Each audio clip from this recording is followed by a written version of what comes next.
सिर्फ 3 साल की उम्र में ही जबरदस्त हादसे के चलते यिन यांग आंखें जाग उठी तो यह लड़का रोज रोज बेहद डरावनी आत्माओं और प्रेतात्माओं को देखने लगा। जैसे जैसे हालत बिगड़ती गई, आसपास के लोग उसे पागल समझने लगे। लेकिन जब वो 16 साल का हुआ तो अब और मजाक उड़ाना बर्दाश्त न कर सका और इस सब से बचने के लिए आत्महत्या करने की कोशिश की। मगर जब उसे अस्पताल ले जाया जा रहा था, उसकी आत्मा पहले ही नर्क में पहुंच गई। वहाँ सिर्फ 3 मिनट में उसने जितने दानवों का सामना किया, वो मानो 2.5 साल तक किसी शूरवीर युद्ध भूमि में मुफ्त की ट्रेनिंग पा चुका हो। जब उसकी चेतना वापस इंसानी शरीर में लौटी, तब तक कॉन्स्टेंटीन जंगों का पक्का खिलाड़ी बन चुका था। उसने शारीरिक तौर पर दानवों को हराने की कला सीख ली थी। सेटन को जब इस बात का पता चला तो वह कॉन्स्टेंटीन से बेहद नफरत करने लगा और यहाँ तक कि उसने कसम खाई कि जब कॉन्स्टेंटीन मरेगा तो वो खुद उसकी आत्मा लेने आएगा। हर बार जब कॉन्स्टेंटीन यह अफवाह सुनता तो डर के मारे तुरंत सिगरेट निकालकर गले से लगा लेता। धीरे धीरे यह उसकी बुरी आदत बन गई कि सिगरेट हमेशा हाथ में रहे। मरने के बाद स्वर्ग जाने की उम्मीद में कॉन्स्टेंटीन रोज रोज भूत प्रेत और दानवों को हराने में जुटा रहता। लेकिन इस बार उसे एक बेहद कठिन केस मिला। एक माँ अपनी बेटी के लिए चाय लेकर कमरे में गई तो अंदर का नजारा देखकर वहीं जमीन पर गिर गई। उसने देखा कि उसकी बेटी जैसे किसी दानव के कब्जे में हो और बेहद अजीब अंदाज में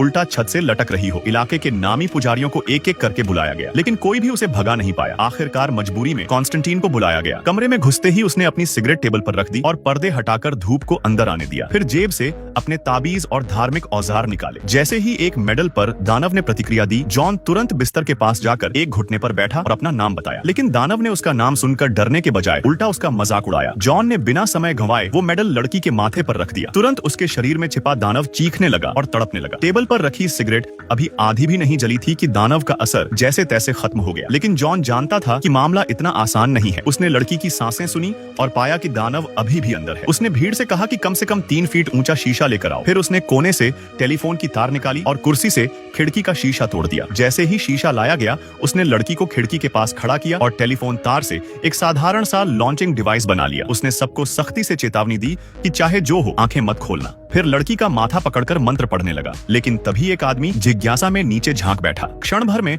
उसका शरीर जैसे दानव ने चूस लिया हो। वह देखते ही देखते बूढ़ा हो गया। दानव ने भी थोड़ा बल पाकर जोर से छटपटाना शुरू किया, मगर उसने कॉन्स्टेंटीन की तेजी को कम आंका। जैसे ही मंत्र पूरा हुआ, दानव तुरंत लड़की के शरीर से निकलकर शीशे में कैद हो गया। जॉन ने उसे बीच की उंगली दिखाते हुए मजाक उड़ाया और अपने साथी से कहा कि अब तार खींचो। शीशा बाहर फेंक दिया गया, लेकिन बदकिस्मती से वो खिड़की में अटक गया। दानव लगभग मुक्त होकर असली रूप में बाहर आने ही वाला था। तब कॉन्स्टेंटीन ने खुद पूरी ताकत से तार खींचा और आखिरकार आखिरी क्षण पर शीशा बाहर चला गया। जैसे ही शीशा टूटा, दानव नष्ट हो गया और लड़की सामान्य हो गई। और ये सब हुआ सिर्फ एक सिगरेट जलने के समय में। काम खत्म होने के बाद जॉन ने जेब टटोली तो पाया कि दिन भर की 3 पैकेट सिगरेट की कोटा पूरी हो गई थी। उसने इधर उधर नजर घुमाई और दीवार पर स्पीयर ऑफ डेस्टिनी, भाग्य का भाला की पेंटिंग टंगी देखी। उसने उसे बिना सोचे उतार लिया, पर उसे नहीं पता था कि उसकी हर हरकत पर ऊपर बैठा दानव नजर रख रहा है। बिल्कुल साफ था कि जॉन अब एक साजिश में फंस चुका है। घर आकर वह हमेशा की तरह बिस्तर पर बैठकर धुआं उड़ाने लगा। लेकिन रात को अचानक खांसते हुए नींद से उठा और उसके फेफड़ों से खून निकलने लगा। डॉक्टर ने जांच के बाद कहा कि उसे फेफड़ों का कैंसर है और अगर कोशिकाएं ऐसे ही फैलती रहीं तो वह 3 महीने से ज्यादा जिंदा नहीं रहेगा। यह सुनते ही जॉन ने तुरंत सिगरेट पकड़ ली। उसने सोचा, 3 साल की उम्र में तीसरी आंख खोली, 16 में नर्क देख लिया और अब जिंदगी इतनी जल्दी खत्म। वह हार मानने को तैयार नहीं था। इसीलिए रात में ही चर्च जाकर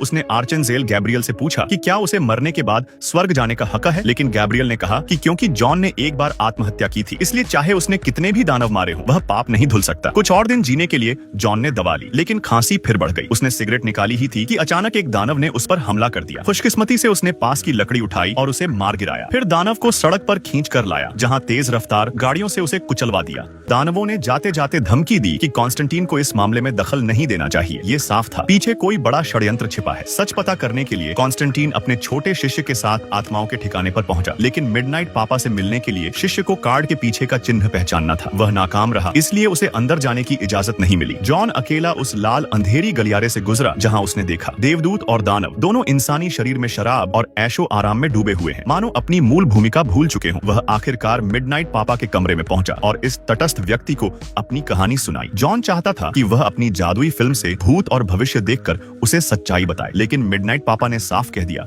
कि जब तक संतुलन टूटते हुए अपनी आंखों से न देखे, वह किसी की मदद नहीं करेगा। मिलेगा। निराश कॉन्स्टेंटीन घर लौट आया और हमेशा की तरह धुएं में डूबा रहा। तभी डिटेक्टिव एंजेला मदद मांगने आई। उसने बताया उसकी बहन एलिजाबेथ ने हाल ही में आत्महत्या कर ली है। उसने सपना देखा था कि एलिजाबेथ अचानक जागी, हॉस्पिटल से निकलकर छत पर गई, बड़े क्रॉस के सामने हाथ से टैग फेंका और कूदकर अपनी जान दे दी। एंजेला जानती थी कि एलिजाबेथ पक्की कैथोलिक थी, वह कभी आत्महत्या नहीं कर सकती। उसने वीडियो रिकॉर्डिंग देखी और पाया कि मरने से पहले एलिजाबेथ ने एक नाम लिया था। खोजबीन करने के बाद वह जॉन तक पहुंची, लेकिन यह सुनकर कि एलिजाबेथ आत्महत्या कर चुकी है और उसकी आत्मा नर्क में जाएगी, जॉन को कोई दिलचस्पी नहीं रही। उसने एंजेला को टाल दिया, मगर उसके जाते ही घर में हलचल हुई। खिड़की के बाहर परछाइयां दौड़कर एंजेला की ओर झपटी। जॉन भी पीछे भागा। सड़क पर अचानक एक एक करके स्ट्रीट लाइटें बुझ गईं। सिर्फ वर्जिन मैरी की मूर्ति से हल्की रोशनी आ रही थी। जॉन ने एंजेला को अपने पीछे किया और गंधक से लिपटा कपड़ा जलाकर रोशनी की। दानव सीधे एंजेला की ओर बढ़े जा रहे थे। जॉन को लगा कि ये एलिजाबेथ से जरूर जुड़ा है। सच जानने के लिए जॉन ने एंजेला को पानी लाने को कहा। फिर जमीन से एक काला बिल्ली उठाई। जैसे ही एंजेला ने दरवाजा बंद किया, जॉन ने बिल्ली की आंखों में घूरा और उसकी आत्मा नर्क में पहुंच गई। वह पवित्र जल के सहारे धीरे धीरे आगे बढ़ा और एलिजाबेथ को पाया, लेकिन दानवों ने तुरंत उस पर हमला कर दिया। एलिजाबेथ ने अंतिम क्षणों में हाथ से सफेद टैग जॉन की ओर फेंका और फिर नर्क के दानव उसे घसीट ले गए। जॉन ने जैसे तैसे संकेत उठाया और पवित्र जल की मदद से इंसानी दुनिया में लौट आया। एंजेला ने चिंतित होकर पूछा। जॉन ने कहा, एलिजाबेथ सचमुच आत्महत्या कर चुकी है, वरना वह नर्क में नहीं होती, लेकिन इसमें अब भी गहरा राज छिपा है। सच पता करने के लिए जॉन ने अपने दोस्त एक मृतात्मा से संवाद करने वाले शमन को बुलाया। जैसे ही उसने एलिजाबेथ के शव को छुआ, उसकी बाह पर बने दानवी निशान को देखकर डर गया। उसे प्यास लगी, लेकिन किसी बोतल से पानी नहीं निकल रहा था। वह पागल होकर दुकान भागा, ड्रिंक्स उठाए, लेकिन एक बूंद भी गले से नीचे नहीं गई। समझते ही कि कुछ गड़बड़ है, उसने पेन से हाथ पर जोर से वार किया और जॉन के लिए संकेत छोड़ दिया। जब जॉन पहुंचा तो शमन मर चुका था। मौत का कारण डूबकर मरना बताया गया। उसके हाथ पर अजीब निशान था। जॉन ने वह निशान अपने दूसरे साथी को दिखाया जो बहुत विद्वान था। उसने हेल्स बाइबल पलटकर देखा और बताया, यह सेटन के बेटे मामन का चिन्ह है और मामन की सबसे बड़ी ख्वाहिश है धरती पर खून और मौत का अपना साम्राज्य खड़ा करना। आदमी ने हाथ में एक्सॉर्सिज्म का हथियार थामा और पवित्र जल की शक्ति के साथ दानवों पर हमला बोला। जहां से भी गुजरा मानो शेर जंगल में उतर आया हो। कोई भी दानव टिक न पाया। ये सब दानव जो इंसानों के शरीर में छुपे थे, जॉन कॉन्स्टेंटाइन के सामने रत्ती भर भी नहीं टिक सके। कुछ ही पलों में उसने सभी को खत्म कर दिया। मगर तेजी के बावजूद कॉन्स्टेंटीन देर कर चुका था, क्योंकि सेटन का बेटा मैमन पहले ही एंजेला के शरीर में प्रवेश कर चुका था। जॉन तुरंत आगे बढ़ा और अपनी शिष्या के साथ मिलकर एक्सॉर्सिज्म शुरू कर दिया। लेकिन जैसे ही दोनों को लगा कि वो एंजेला के अंदर छुपे दानव को दबाने में कामयाब हो रहे हैं, अचानक एक अनजान ताकत ने उसके शिष्य को हवा में उछाल दिया। वो बार बार दीवार और छत से टकराया और अंत में उसकी गर्दन टूट गई। जॉन जानता था ये किसी साधारण दानव का काम नहीं। गुस्से में उसने पीछे छिपे असली मास्टरमाइंड को बाहर आने पर मजबूर किया और सामने आया गैब्रियल। उसे उम्मीद नहीं थी कि जॉन इतनी ताकत दिखा पाएगा, लेकिन वो एक इंसान था और देवदूत से उसकी तुलना नहीं हो सकती थी। बातचीत के दौरान गैब्रियल ने पूरा सच खोल दिया। उसका मानना था कि गॉड इंसानों पर जरूरत से ज्यादा दयालु है। कैसे कोई इंसान चाहे कितना भी पापी क्यों ना हो, अगर मरने से पहले तौबा कर ले तो उसे हेवन मिल जाए, ये उसके हिसाब से न्याय नहीं था। उसने कहा कि केवल वही इंसान गॉड की कृपा के लायक है जो हेल जैसी कठिनाइयों से गुजरकर बचे। इसीलिए वो चाहता था कि मैमन को धरती पर लाकर इंसानों के लिए नरक बना दे। गैब्रियल ने जॉन का मजाक उड़ाया और एक हल्की फूंक से